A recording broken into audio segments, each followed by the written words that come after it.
a top Midwestern political reporter of the NBC television affiliate in St. Louis, Mark Maxwell of Channel 5 KSDK. I thought he did a great job anchoring. Tonight, a Florissant family is facing a long road of recovery and rebuilding after surviving a fire that destroyed their home. I believe his name is Mark Maxwell. Yeah, he's very good. Maxwell does a really thorough job. You just took credit for the military housing. Didn't you vote against the funding for that? No. I negotiated all new military housing for Fort Leonard Wood. It's $100 million. We can verify that is false. I think Mark Maxwell doesn't care at all what people think about him. And I think he cares very much about what people think about the level of journalism and the work product that he produces. I think he cares about that, and I think he has real professional pride in that. Mr. President, you plan to resign your post? No. Why not? I'm not resigning. Was the City Hall up for sale? Again, the voters know me. The voters know the 20-plus years that I've served. I don't think he cares about being liked by the political crowd, and I think that's an admirable thing for him. Well, and if you're running the station, that's what you want. And with that, federal prosecutor Hal Goldsmith goes 3 for 3 in this case, landing convictions and jail time for all 3 politicians convicted with corruption. I really like Mark Maxwell. I think he's kind of like one of those throwbacks to the old days and really like him a lot. I know you're running for office, but are you doing the job that you've been elected to do? Can the church police itself? With these kinds of matters. One question everyone wants to know, how long could this work stoppage last? Today, the Streets Department predicted they hope to resolve it by the end of this week, but that comes right up against Memorial Day weekend when everyone's going to be looking for somewhere to put their trash. And I'll tell you, if you need a reminder of how much we owe our garbage truck drivers, come take a whiff of this. City leaders fear wide roads bring out the worst in us, inviting reckless maneuvers and dangerous behavior behind the wheel. They hope smart engineering can nudge the subconscious of drivers towards safer decisions. It may be the biggest community gathering of the year. Dozens of trade unions, teachers unions, service unions all marching here in the Belleville Labor Day Parade alongside politicians promising to look out for them in the halls of power. Governor J.B. Pritzker included a heavy dose of election year politics in this, his 6th State of the State address. Dignitaries and politicians from across the region lined the perimeter of Belleville's Veterans Memorial Square to pay respect to our veterans, but you could see them lean forward in their chair and listen a little more closely when school kids took the mic. Inside Delmar Hall, John Hamm and Lucas Kuntz rally Democratic supporters ahead of a debate tonight. And outside, these are not Halloween costumes. No, these are campaign stunts. Why do you think the Republican message, the Donald Trump, Josh Hawley message right now, is resonating with so many men in America? Lucas Kuntz and Wesley Bell both hammering Hawley for defending Donald Trump from criminal charges. You gloated about how that video of you running from the mob is helping boost your fundraising. Is this all a game to you? House Republicans are pushing to open an impeachment inquiry into President Joe Biden. Has he committed a high crime or misdemeanor? He has committed lies. Mike Bost escapes Tuesday night's election with a win, returning to Congress. The St. Louis Development Corporation has paused payment of all these grants to go over with a fine-tooth comb and inspect the sites to make sure the people who won the money actually deserve it. One of the things they're doing is going to each location. This is supposed to be, according to those government records, a beauty supply shop. When we arrived on scene, we found an empty lot. When we hit that dead end, we dug deeper into the business records underneath that beauty shop, and it led us to a residential address just about a block from here. The family inside told us, wait, the address is wrong. It's just a block farther down, 5879. The 22nd Ward headquarters, where former Alderman Jeffrey Boyd used to work before he went to prison on corruption charges. St. Louis is home to roughly 10,000 vacant buildings. Yeah, when's the last time you wore one of these? If you work at City Hall, you had to dig into the old stash and wear a mask to work today. We expect Mayor Jones in just a moment to illustrate a city on the rebound. The stage is set, the rehearsal is wrapped, the teleprompter is loaded. We expect Mayor Jones to illustrate themes of revival and recovery. Mayor Jones' aides have recently traveled to Detroit to study the secret sauce of their downtown comeback. And just 2 days ago, Detroit published new numbers showing that their population is seeing growth for the first time since 1957, signs of turning the tide of a declining city. The lessons we learned in Detroit were that each individual person doing their part, almost like they would on an assembly line, can develop quite a quick turnaround and provide that spark a city needs for its comeback. You might call it the spirit of Detroit. Under duress from a depleted department, leading to disastrous response times from police in emergency situations, New Orleans finally said there's an app for that. That's part of the reason we went to Iowa last night, to try and observe the process up close. Donald Trump dominated Iowa tonight. At last report, he won support from more than half of all Republican voters who showed up to a caucus event. And in this corner of southeast Iowa, at this high school in Keokuk, he won an even larger share from that. Just reading the room, you could tell that most of the Republicans who showed up here tonight had already made up their mind before they walked in the door. Mr. Trump is scheduled for sentencing Thursday, July 11. That's just 4 days before Republican delegates head to the National Convention to officially nominate a candidate for president. So do they continue, and for the first time ever, nominate a convicted felon to run for president? We're here on the floor of the RNC, where really anything can happen in a moment's notice. It can go from a lively concert-type feel to a sobering speech. A lot of delegates are taking part in this prayer here, but what we just witnessed moments ago was Donald Trump finding his apprentice. Donald Trump, that icon of opulence and luxury and wealth, finding J.D. Vance, someone who came from very little in the coal country of Kentucky. The crowds are filing in. The stage is set. Kid Rock just completed his mic check. We were inside the Fiserv Forum watching in the convention hall as that choreography centered around the image of Donald Trump raising his fist in the air in defiance and survival after that near assassination attempt on Saturday.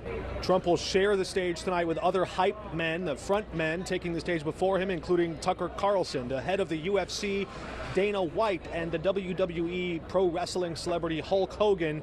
The theme there, obvious, tough guy politics on tap in Milwaukee, and all of this coming as people close to President Biden see him at his most vulnerable, at his weakest, setting up a dramatic 4-week march toward the Democratic National Convention in Chicago this same time next month. Kelly and Mike, good evening from Milwaukee. It's loud, it's raucous in here. The former First Family just leaving the stage and balloons falling from the rafters. I'm here alongside Illinois Congressman Mike Boss. We're going to hear from him in a moment, but first let's just recap the political history we just watched unfold here. We have to mention this is the first time in American history that a convicted felon has accepted a major party's nomination for president. Do you want to see Joe Biden run for a second term? She's going to go. Yeah, That's an easy question. It's not going to take long. Do you want to see Joe Biden run? I don't want to answer that question because we have not, I don't want to answer that question. We begin the record with breaking developments in the race for president. This is one for the record books. With 107 days until the general election, President Joe Biden announces he will not seek re-election. What comes next is organized chaos. The Democratic National Convention kicking off in 29 days, just 4 weeks from tomorrow. Thousands of delegates are now unbound and free to nominate and vote for the candidate they prefer to run for president. Should this convention truly be an open one, and what is the healthiest way for the party to bring voters into this convention conversation? Good evening from Chicago. You know, we saw TV and political history of a different kind tonight. For the first time ever, a sitting first-term president addressed this Democratic National Convention and asked America to vote for someone else. In Minnesota, they call him governor. In the National Guard there, they called him a command sergeant major. Tonight, Democrats will call him Coach Walz. Tim Walz addressing the DNC about his vision as Kamala Harris's running mate. We bring you all the highlights tonight at 10. The dynamics have switched in just an instant like that. 4 weeks ago at the RNC, we told you that Democrats were sleepwalking into Armageddon. Now they're supercharged and sprinting toward November. So tonight, we saw Kamala Harris, the prosecutor, Kamala Harris, the politician, and Kamala Harris, the potential president, cross-stitching a coalition of voters across the country, a path she thinks can lead her to the White House as president, the first female president in our nation's history. And what a presidential race it has been. It started with Donald Trump. He was indicted. He was facing all of these criminal trials. Then we saw Joe Biden drop out after that disastrous debate performance, and Kamala Harris jump in so late in the game. Donald Trump surviving an assassination attempt, and Donald Trump becoming the only Republican in American history to represent that party as its standard bearer, as its nominee, 3 races in consecutive order, back to back to back. That's never happened before. Only Democrats have done that. So he's galvanized his control as leader of the Republican Party, and now he stands just 40 electoral college votes away from returning to the White House. But Kamala Harris is not counting this out just yet. There are a few reasons why. When you look at Michigan right now, the lead, it's shaded red because Donald Trump leads there, but most of the votes left to be counted in Michigan remain in the Detroit area. The Harris campaign feels confident they can still hold on and win there. They're a little bit less confident in Wisconsin. 71 million votes and counting for the former president, now the president-elect Donald Trump. We were just watching moments ago. This number was 267. And of course, Alaska we thought was going to go red. Republican, those 3 electoral votes would have brought the former president to 270, helping him clinch. But then the vote totals became clear. The statistical and mathematical probability ran out. Kamala Harris ran out of road in what was the blue wall. Now it looks like a red wall, completely replaced by the Republican nominee for president, now the president-elect Donald Trump. And if we take a look at the battleground states, it looks as though he may be in prime position to sweep all 7. Outside of that $41 million in community grant funding or traditional earmarks, every other category was raising big questions or showed glaring errors. So we decided to dig into that $770 million in federal grant funds she was claiming credit for. And at first, we couldn't find any records or votes that would lead to any of it. And they wouldn't hand the records over. So eventually, they agreed to meet us here, where we could review their records, they could show us the math, and we dug into each grant line by line. Yellow is too deep in the red tonight. Signs posted outside loading docks at one of the nation's largest freight companies, Yellow, like this one in Soulard, say it is shutting down operations. The company officially served legal notice to the Teamsters Union today that it will file for bankruptcy. Teamsters says the union will help affected members get the assistance they need to find good union jobs throughout freight and other industries. And the abrupt fall of the nation's 3rd largest freight company over the weekend turned this bustling dockyard into a quiet ghost yard. Empty trailers and locked gates bar the entrance to a quiet dockyard at Yellow Freight. For more than 4 decades, this was as close to home as it gets. Where's home? About 2 blocks from here. Oh, nice. Yeah. Earl Muffett would walk to work where he'd meet his second family. What are you going to miss most? The guys, After all, they did more than punch a clock. They invested their time, labor, even their own money to keep the company afloat. And that equates about $100,000 per man that we gave back, and the company still couldn't make it. And it's just very frustrating that the higher-ups, the CEOs and all of this, they just took the money and nobody knows where it went. Teamsters watched the stock price bottom out under 50 cents a share 4 days ago, then jump 6-fold as a hedge fund swooped in to buy up nearly a majority share of what's left of the company. Something needs to be done as far as investigation. The money trail should be somewhere, and we should be privy of it. Yeah, tell me about it. Bobby Bailey worked in the yard, earned his CDL, and drove a truck here for 6 years. And to take 22,000 jobs and just throw that out, I mean, guys got mortgages, car payments, multiple car payments, and kids are not cheap these days. He's a dad, worried what he'll tell his 2 daughters at home. I can tell you're, feeling some things. And yeah, it sucks. I've applied at other places. As he looks for a new job, he wants Congress to do theirs. Investigate. While they'll leave some gear behind, they'll take the memories with them. We love this place. We're a family. We all know each other. We're a family. We're Teamsters. It's a big family, and I've never had that at any place I've ever worked before.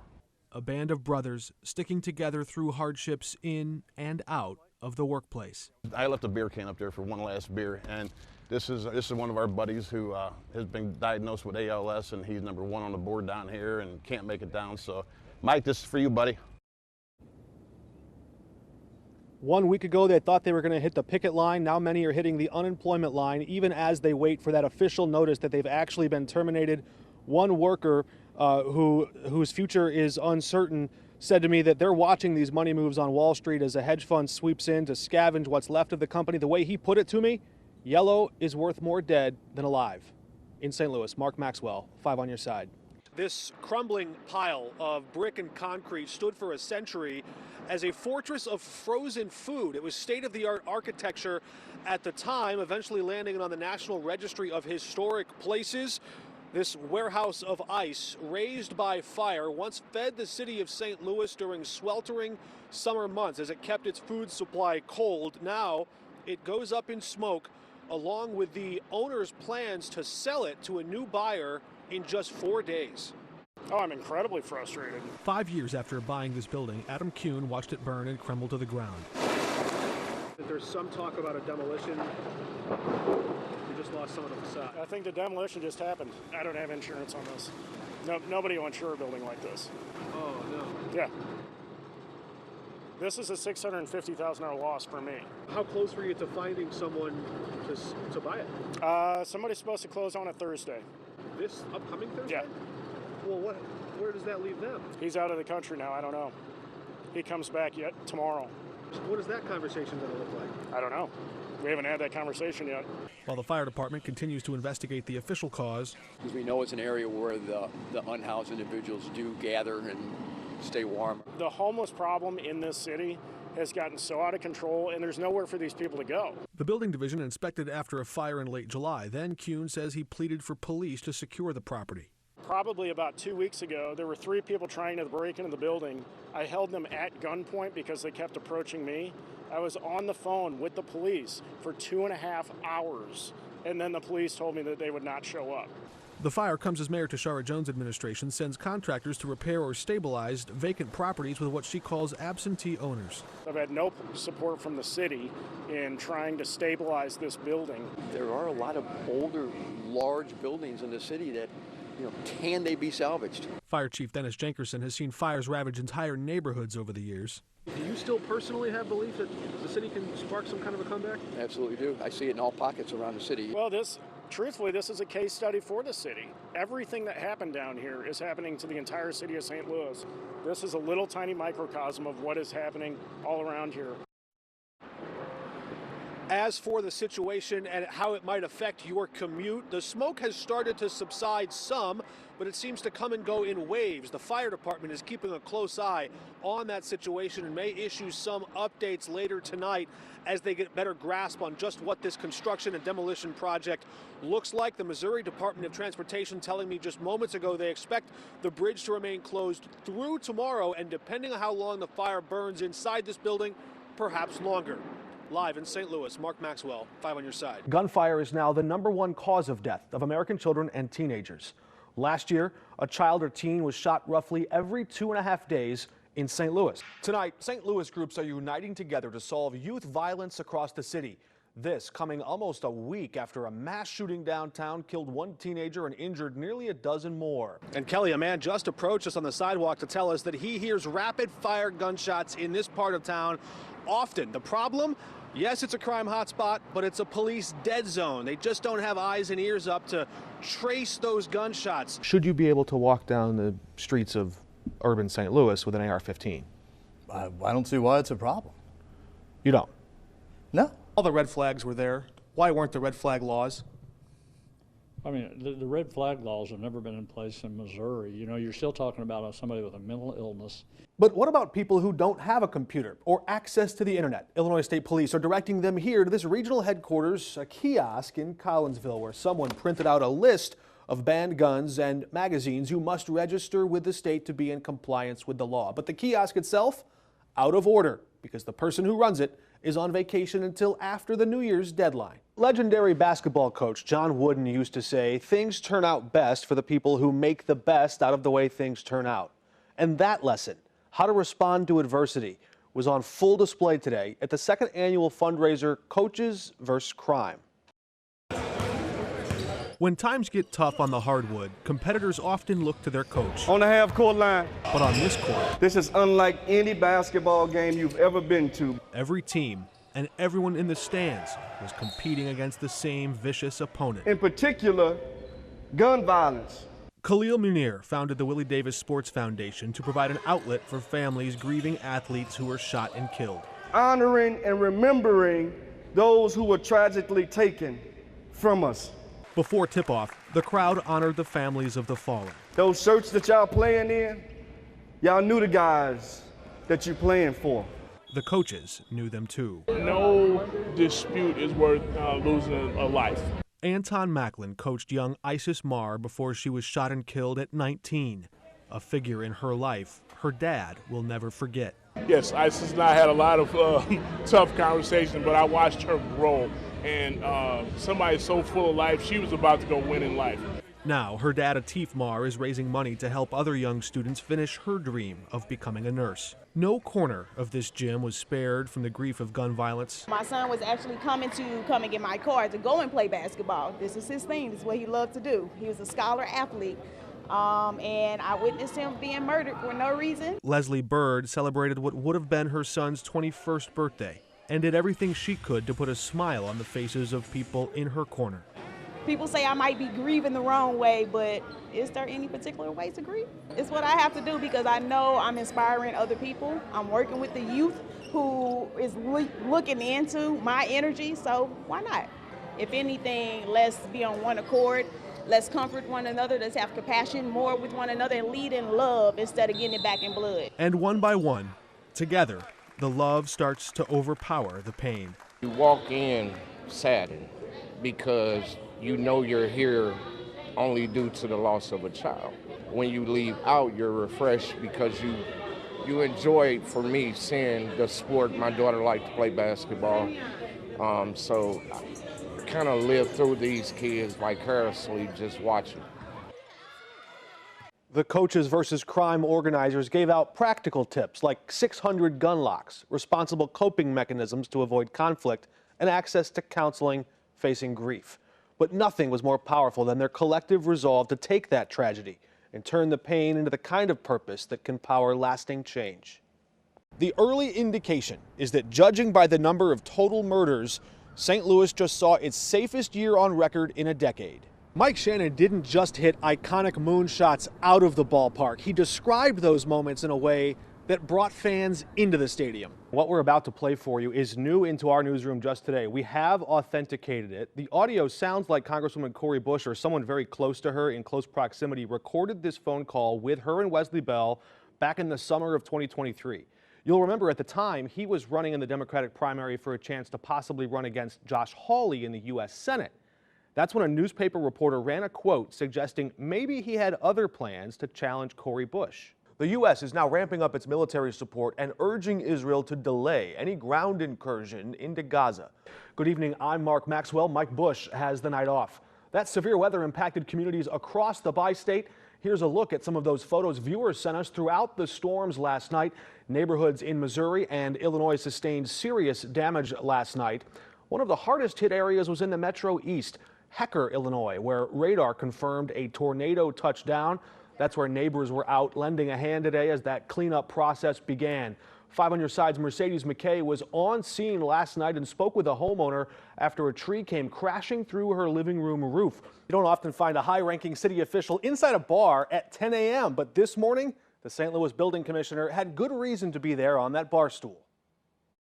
A lot of trouble has come through the front door at Barb PM lately. First, a police SUV came crashing through. Then, a letter adding insult to injury. A new Missouri law helps deer hunters use special technology to track their prey.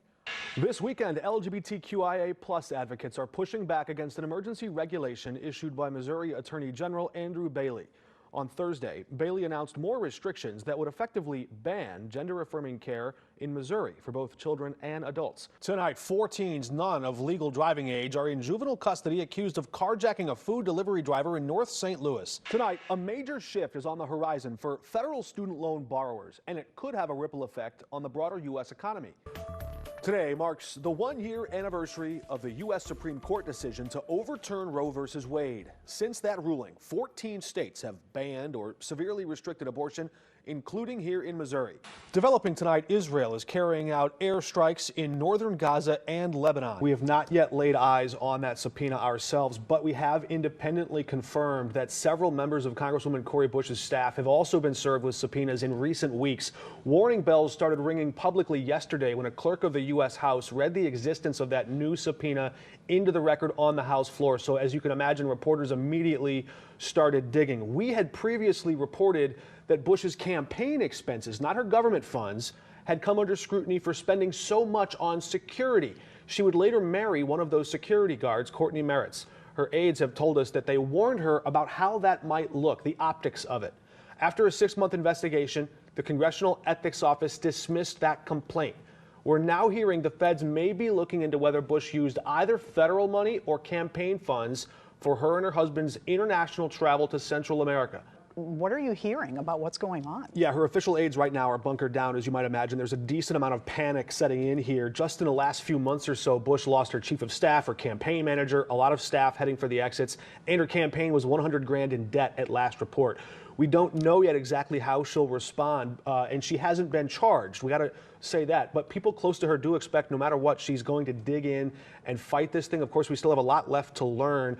There's a reason why the FBI doesn't usually name the target of an investigation until they have charges. So right now, for Congresswoman Bush, it's just really hard, almost impossible, to fight against something when you don't know exactly what you're fighting against. This map will start to take shape. We'll see the colors fill in for Mike Boston, Darren Bailey, one of the most closely watched races in the country. Darren Bailey, the farmer who launched that long shot bid to try and take out Governor Pritzker 2 years ago, hopes that the last fumes of that campaign can carry him across the finish line this time around. But he's up against five-term incumbent Mike Bost, who has a lot more money, a lot more Republican firepower, all the big-name Republican endorsements coming in his favor. And if you ask the Bost campaign, they're going to tell you the map stacks up in his favor as well. Take a look at this.